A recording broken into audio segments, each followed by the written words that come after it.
Well, ladies and gentlemen, we now have the man we've been waiting for, Mr. Robert Kiyosaki. But before I go across to Robert, I just want to do a little bit of housekeeping. Harry's slides will be coming out to everybody. You will get a copy of these slides. People kill for Harry Dent slides. You will be getting a copy. Now, also, there's some people that would have missed Harry and Sean earlier on because they've just got out of bed and they missed some of the program. I've got great news for you. We're going to do, in about 48 hours or time, we're going to do a replay of the event, and you will hear Harry and Sean and all of the speakers. So look out for that. Okay. Now, look, I'm going to cross over to the man we've been waiting for, Mr. Robert Kiyosaki. Are you there, Robert? I'm here. It's Aussie, Aussie, Aussie. That's what I want to say. I see the Sydney Harbour Bridge, and I get nostalgic. It's such a great place. Robert, I know you've been very busy. You've been doing media work around the world for the last few weeks. You've been on a lot of live streams. You are the man of the moment. You are the man of the hour. And it's so great that we can have you here on the GoCo Group channel. We're looking forward to your presentation.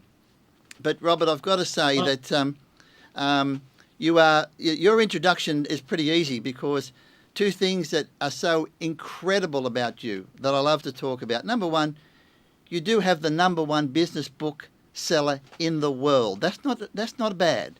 The #1 in the world. But the thing that I love is I know and I've seen where you were on television, on CNN and all the major networks. This is around 2007, 2008.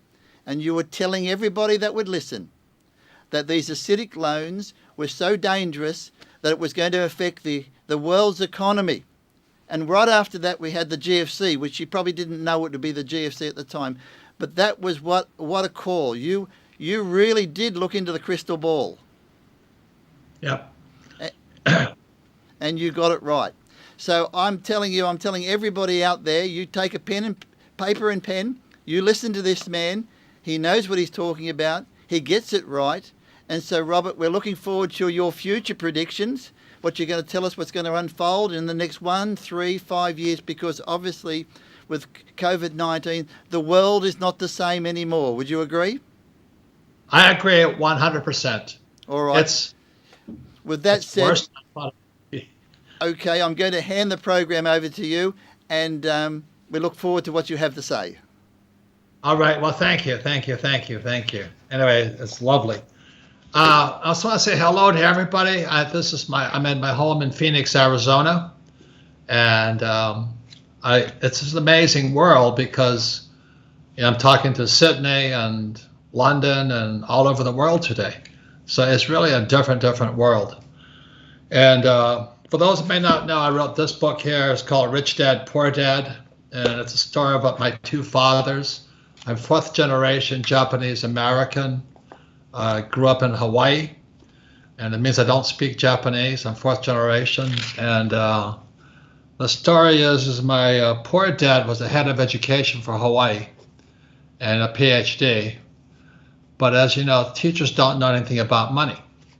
So when I was 9 years old, I asked my school teacher, I said, when will I learn about money? And she says, well, we don't teach money at school. And so I'm 9 years old, and I'm going, that's really strange. Why don't they teach people about money? So I go home to talk to my poor dad. Again, it's rich dad and poor dad. And I asked my poor dad, I said, how come we don't learn about money? And my dad says, because the government tells us what we can teach, and money is not a subject. So I thought that was really, really strange. So I keep pestering him and how little boys can be. And so he finally said to me, why don't you go speak to your friend's father, who was Rich Dad, my best friend's father. And I said, why would he know about money? And my father, poor dad, said, because he's an entrepreneur. I went, okay, what's an entrepreneur? He says, well, it's somebody who doesn't need money. And he says, and I said to my poor dad, I said, what are you? And he says, I'm an employee. So at 9 years old, there was these two words, employee and entrepreneur. And I really didn't know what it meant, because you're just 9. But at that point, I was always going back and forth. So today, we're facing one of the biggest economic crises in history. I wish, I was on CNN in 2008, and I said Lehman Brothers was going to go down. And Wolf Blitzer of CNN says, you don't know what you're talking about. And 6 months later, Lehman Brothers came down. So I'll be going on, on this crisis tour. And I wish I could say it was going to be better. But in 2008, I think the Federal Reserve Bank of America, the U.S. Treasury, and Wall Street decided they were going to destroy the dollar, the U.S. dollar. So Harry Dent is a person I've studied for years. He's like, he's my mentor, and his forecasts on the economy are pretty spot on.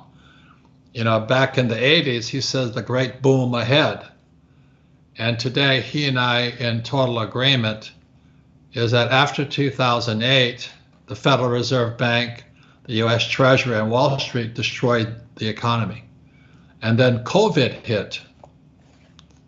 And now we're facing the biggest financial crisis in world history. So I invite you all, it could be the most important time you spend at this Global Investing Congress, because Harry and I both agree, and most of the speakers agree, that a major, major, major crash is coming. It hasn't hit yet, but it's coming. Now, this is why you need to listen to different people, is because what Harry says to do and what I say to do are different. It's the same event. And so Harry will probably say that gold's going to go to $1,000 an ounce. And I don't really care. My friend Jim Rickards, who wrote the book Currency Wars, is saying gold's going to go to 15,000 US. So somewhere in between there is the truth. So Harry says 1,000 US, and Rickards says 15,000. And I don't really care, because I started buying gold. I started buying silver when I was 16 years old in Hawaii. And because in 1964, the silver coins used to be pure silver. And then in 64, the US government, they turned to copper or something. And so the coins were a different color. And so I'm a young boy going, why are they doing this to our money? But this has happened throughout history. It's called debasing the metal. So when I saw the US government, like I'm 16, 17 years old, changing our money, I started taking real silver coins out of circulation, and I take the fake silver coins and give it back to the bank. So I've been collecting silver since 64, and gold, I bought my first coin in Hong Kong, was a Krugerrand for $50. And the reason I had to go to Hong Kong, I was a pilot for the US Marine Corps flying in Vietnam. And it was illegal for Americans to own gold in 1964. So again, it goes back to the question, why doesn't our government, why doesn't the school system teach us about money? And that's kind of why I've been a gold bug. So I've been collecting gold and silver for years. And it's not how much per ounce it costs. The question is, how many ounces do you own? So I'm happy to say I own thousands of ounces. It's in storage in different countries throughout the world because I don't trust my government. Because, like I said, in 1973, when I bought my first coin, it was illegal, 72, it was illegal for Americans to own gold. So I never trusted my government. So I've been buying gold and silver for years. So when Harry says it's going to go to $1,000 an ounce, it doesn't really affect me that much because my basis in gold is probably less than 600 an ounce. And my basis in silver is about $1. And I think silver, so Harry would disagree with this, I think silver is going to go to $100 an ounce, and gold's probably going to be about 6,000 an ounce. But Harry would disagree with that. And that's why you come to this event, because Harry's going to give you his reasons, and I'll give you my reasons. But the main reason I don't really care what the price is because most of my money comes from real estate. And as you know, I've been going to, I travel the world, I own a lot of real estate. But the reason I like real estate is not because I like real estate. Real estate is debt and taxes. So I can buy, in 2008 when the markets crashed, I bought $300 million worth of real estate. And the average person can't do that, but because I've been doing it for so long, I was able to do that. So today I own about 600 million in real estate, over $500 million. So my income just pours in. So the price of gold can go up and down, I don't really care. But the reason I do that is the more real estate I buy, it's free money. It's just free money. It's what's happening today in the world. You look at this as The Economist. It's free money. And our school systems don't teach you this. So this was July 2020. And so I feel for the people who are saving money because the U.S. government's printing trillions. What this magazine says, the U.S. government has printed more money in 1 month than the U.S. government printed in 200 years. And still our school systems tell you to save money. Now, why would you save money when the Federal Reserve Bank and your Royal Bank of Aussie and the Bank of England are printing money? So anyway, that's why you should tune in to this event and listen to what people say, because it's not the price of gold or silver. Harry says he would buy U.S. Treasuries, and that works for him. I don't do that. The reason is because I own real estate. So the reason you want to come and listen on this event is to figure out what you can do. It's not what I'm going to do. I'm just going to tell you what I do. But I think you should understand kind of the logic behind what we do, because very few people can do what I do. I mean, there's not too many people that can borrow 300 million US, but I've been doing it since I was a kid. And that's the difference. So anyway, that's kind of what I'll be talking about. I think this here is a picture. This is Rich Dad, Poor Dad here, the book. If you haven't read it, you may want to. But this is the picture of what Rich Dad, Poor Dad is. You'll see my poor dad here. Here. PhD. So most professors and teachers think this is important. The diploma is important. But that's not important in the real world. What's important is this here. It's called your financial statement.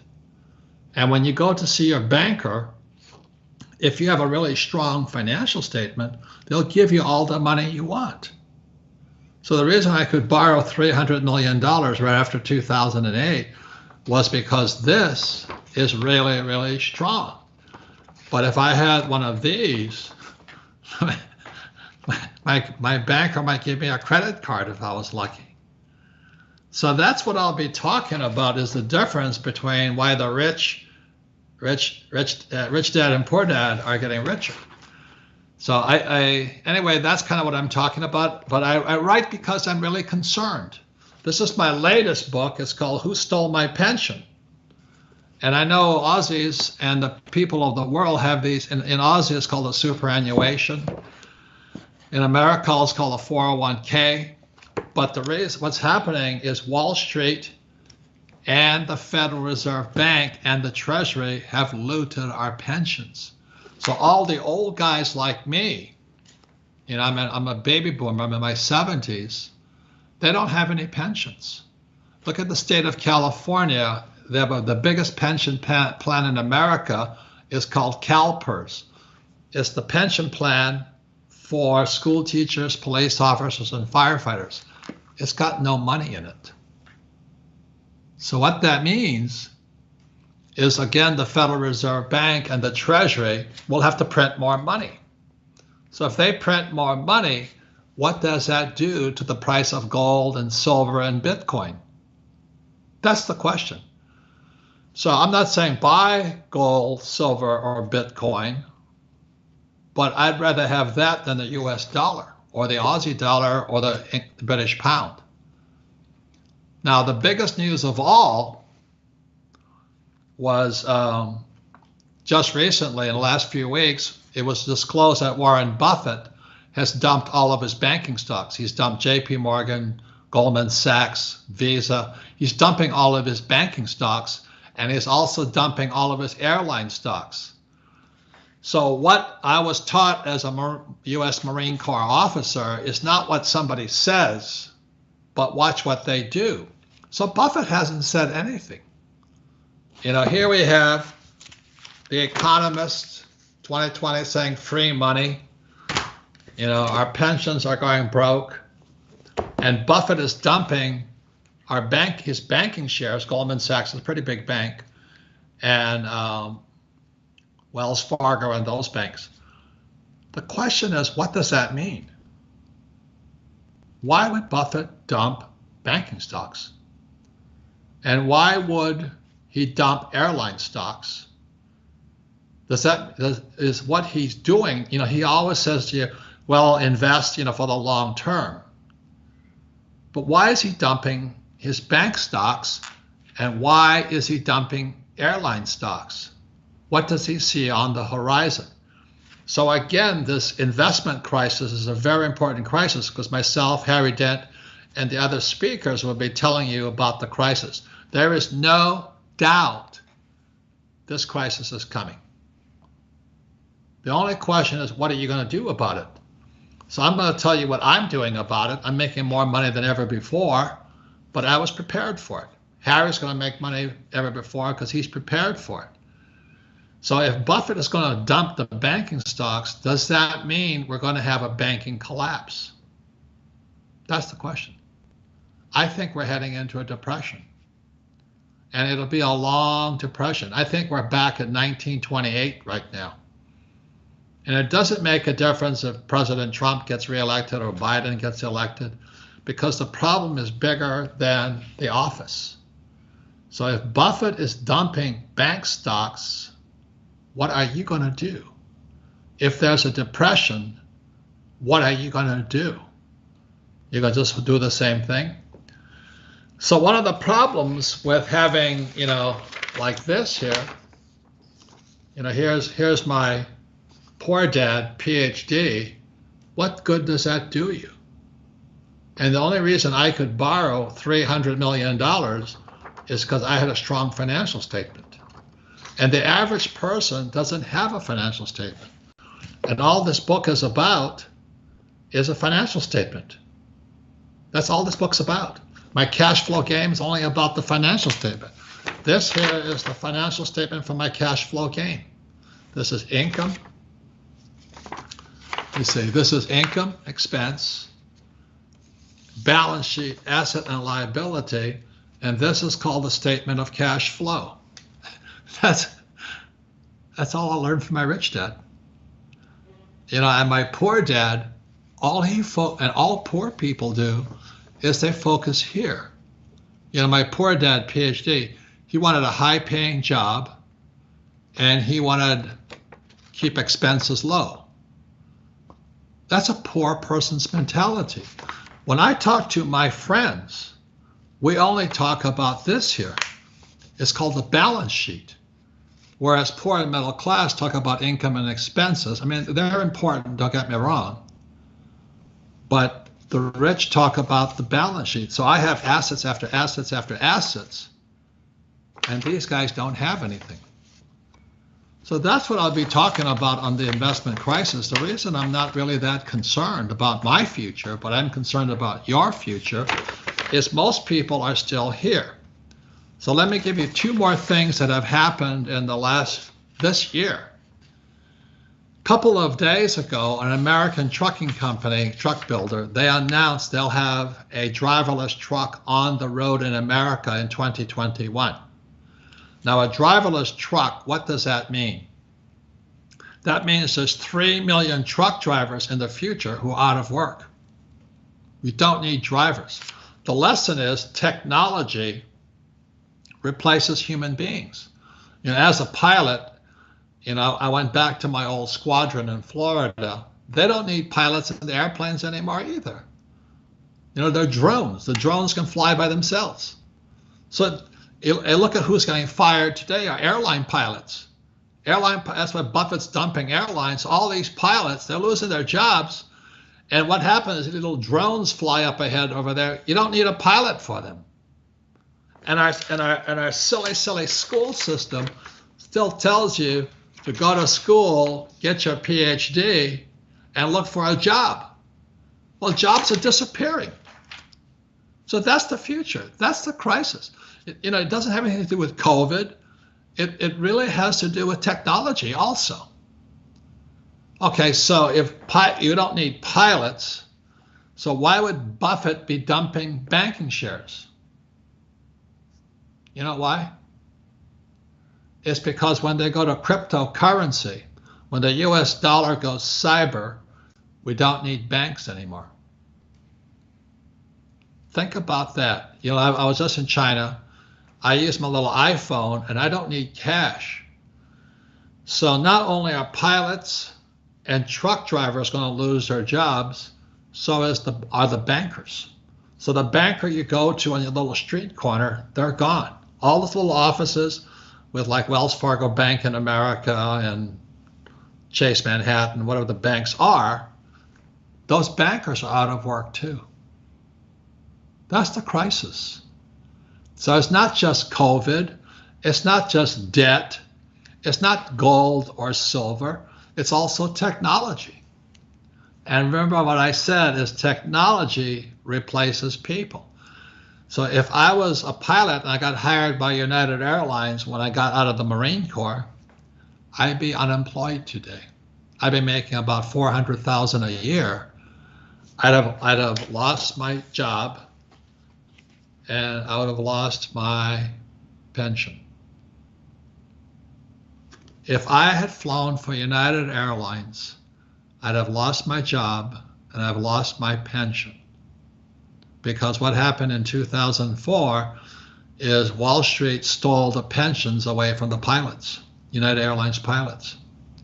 So my classmates who are pilots for United, they're unemployed also. And so our schools will never tell you that.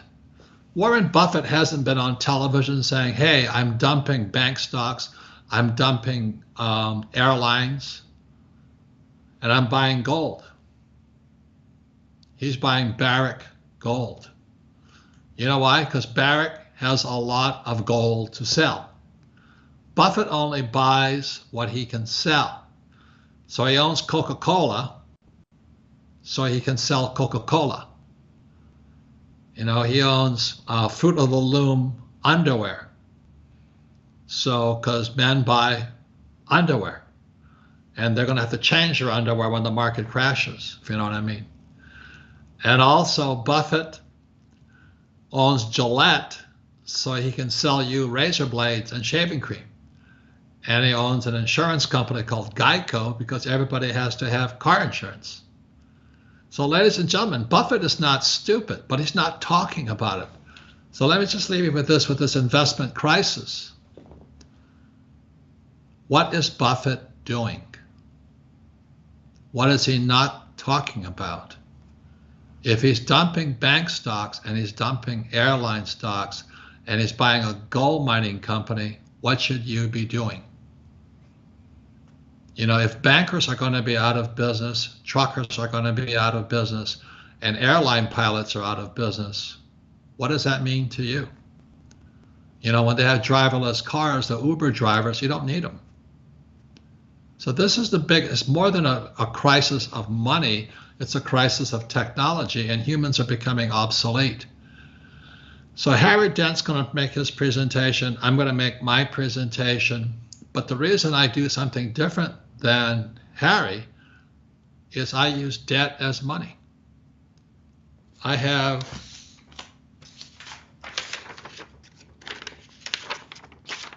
that. And my poor dad had that. And this is not worth anything. But when I walked into my bank in 2008, 2009, 2010, when all the real estate market crashed and the prices were really low, the bankers gave me all the money I wanted because I had a strong financial statement. The average person, all they've got is that, if they have that. So that's why what Harry does and what I do is very, very different. But the event is the same. We're about to hit the biggest financial crisis, most likely a global depression. Japan is in horrible financial shape. So is China. So is Europe. Italy is gone. England's in serious trouble. So the question is, what are you going to do? And what most people are doing is they're going back to school to get that. When really, in my opinion, you need this. So that's why I wrote Rich Dad, Poor Dad 25 years ago, and I created the cash flow board game so you'd understand this here. Say this is the same as that. And that's what makes you rich. Okay? So anyway, I think I hate to say we're in a global depression. America's debt to GDP ratio is now 130 debt to GDP. At 90, America is broke. So we went from 90 to 130. Japan is 220 debt to GDP. Japan, which is hardworking, like me, not really, but they're big savers and they're losers, because why would you save money when the government's printing money? They can't change. So anyway, the Japanese have a debt to GDP of 220, America has 130. At 90, we're bankrupt. So we're bankrupt right now, and that's why what happened in 2008, I think what happened is the Federal Reserve Bank and the U.S. Treasury and Wall Street decided just to destroy the U.S. dollar. So that's why Harry Dent is absolutely correct. We're going into a massive, massive crash. He's calling for gold to go to under 1,000, and he's recommending you buy U.S. Treasury bills. I wouldn't do that. But like I said, the event is the same event, and I'm going to do something differently. It's not right or wrong, it's just I have different skill sets. So the question is, what are you going to do? We're going to have this event. There is no doubt about it. We're going into a depression. Millions will lose their jobs. And it's not me telling you that. Just look at all those truck drivers who are going to lose their job, 3 million of them. And that means every little city across America where trucks stop, they're going to go broke too. Okay, and the reason the banks are going out of business is because when they go to cryptocurrency, which they already started, you don't need the corner bank. You can use your iPhone and you don't need bankers. And so the people that will replace bankers, think of how Amazon wiped out the mom and pop shops. So there's going to be somebody who's going to be like the Amazon of banking, who's going to wipe out the bankers. You don't need people today. And it's no different than the pilots. People are going to not travel, but we haven't needed pilots for about 10 years now because our drones are flying overhead and stuff like this. So the idea of going back to school and getting that, old ideas. So if you're ready for new ideas, that's what the crisis program is about. I'm not saying I'm right or wrong. I'm saying this event is coming. We are going probably into a depression. Millions will lose their jobs. The Bank of England the Bank of Japan, the Federal Reserve Bank, the Reserve Bank of Australia, they're all going to print money. So that's why Buffett is buying a gold mine, because gold and silver are God's money. Bitcoin is people's money. So that's what I'll be talking about. Now, Harry will disagree, but we both agree we're in serious trouble. And I really want you to do well. I want you to have new ideas, new options, because when there's a crash, there's more opportunity. But not unless you change, the distance between your right ear and your left ear, the future stays the same. So the purpose of this crisis investing is change the distance between this ear and that ear, and you'll see a different future. Just as what happened to me in 2008 when the markets crashed and I saw the Federal Reserve Bank and the US Treasury start printing money, I knew they were going to destroy the US dollar. They were going to print it. They're going to give all the poor people free money, just like this says here. This is an English publication, free money. The world is printing money, and the people are so desperate, businesses and families, oh, give me the money, give me the money. And I don't blame them. But the money is fake money. It's fake money. It's only going to make people poorer. So that's why you want to come to the Crisis Investing Seminar, attend it. You may not like everything you hear. It may disturb you. But being broke is not good. So as I said, in 2008, on January, I was on Wolf Blitzer and on CNN, and I said Lehman Brothers was going to go bust. They're going to bankrupt Lehman Brothers. And Wolf Blitzer, he says, you don't know what you're talking about. So in September of 2008, Lehman Brothers went bust, and the whole market crashed down. Now, was that good news or bad news? It was bad news for anybody who owned homes and mortgages. But once the dust settled, there was billions of dollars of great deals. I made so much money after the 2008 crash. Now the problem is the 2020 crash, which we're already in, is going to be different than the 2008. So what you should do in 2020 is not the same as I did in 2008. So anyway, that's why I'm very excited. Harry Dent's a very good friend of mine. He's a very smart guy. He uses demographics to track the trends and all that. And I just watched what's going on in technology. Once again, bankers will be out of work because technology will replace bankers. Technology will replace truck drivers and taxi drivers. And technology has already replaced pilots. So we're cruising for the biggest financial disaster in world history.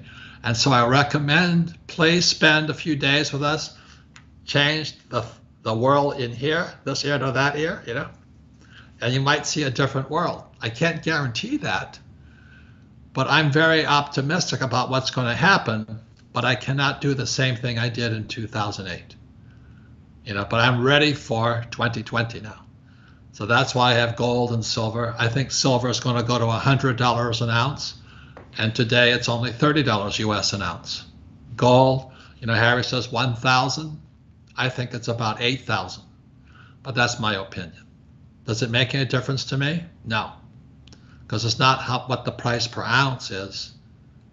The question is, how many ounces do I have? I have lots. And I want you to have lots too. If you don't like gold and silver, there's Bitcoin. You know why Bitcoin's so good? It's because being an old guy, when my rich dad taught me about money, we use Monopoly. And Monopoly is paper money. So the young guys, like the millennials on, they're used to electronic games, e-games. And they're used to cyber money.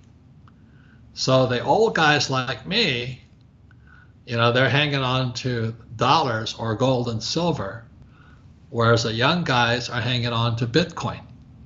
So the world is changing so fast, I don't know who's going to be right or wrong, but I have a lot of Bitcoin, I have a lot of gold, I have a lot of silver, I have a lot of real estate, I have a lot of debt, and I have businesses. And the more the economy gets worse, the more people buy my books like this one here, my board game Cash Flow.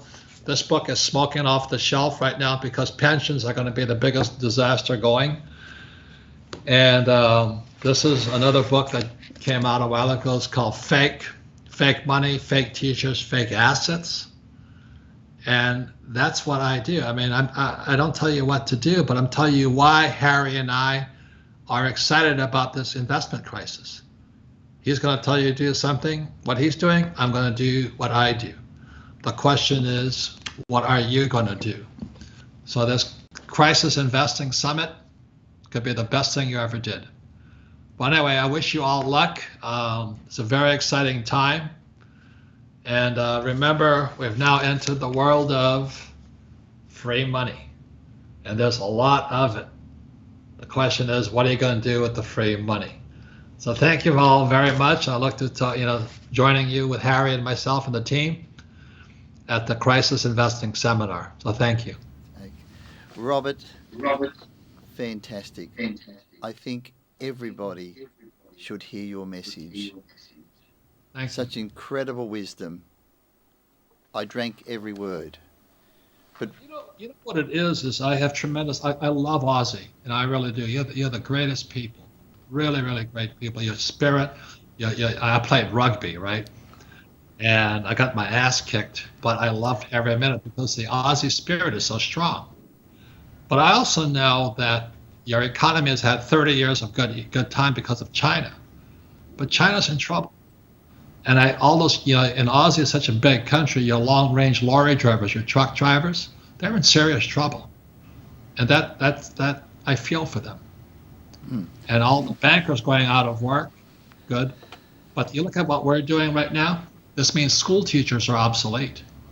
There's more school teachers are going to lose their jobs because of technology also. So that's why I'm concerned. That's why I thank you for this time, my friend. Robert, if you were talking to a group of school children right now, what would you say to them about what the jobs are going to look like in the next 5 and 10 years? Where should they be thinking? They obviously dreaming of being a school teacher or a banker, and those sort of jobs, you're saying they won't be there. Even a pilot, they won't be there. What would you tell 12 and 13-year-olds right now? Well, I just had a conversation with my friend, my personal doctor's son, and he's 18 years old. He already hates college, uni. And I said, just stick it out. I said, there's 2 courses you must take. The rest, I don't care. But he should take basic accounting, because without accounting, you can't be an entrepreneur. And the second thing is take contract law. So, be a student. You can take,